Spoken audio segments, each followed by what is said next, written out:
I'm artist Mark Farid, and I'm currently working on my project called Seeing I, which sees me wear a virtual reality headset for 24 hours a day for 14 days, only seeing and hearing what one person sees and hears for those 2 weeks.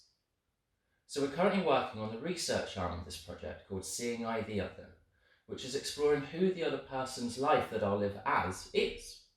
So to do this, we're recording the first person point of view life of different people from around the world for 24 continuous hours.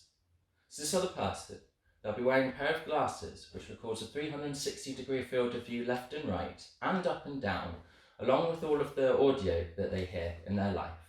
And this will be streamed online. So we're doing this for a range of different people. The first life that we're broadcasting is that of an asylum seeker who's from West Africa, currently living in North England. We're also doing the life of a Palestinian person, a French person, a Finnish person, an English person, a range of different people. And as I say, we're using this to test whose life I will live as for the 2 weeks.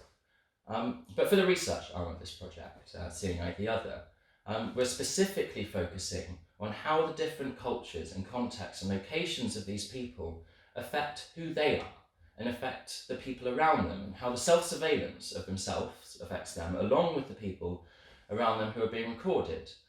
So that's Seeing I the Other.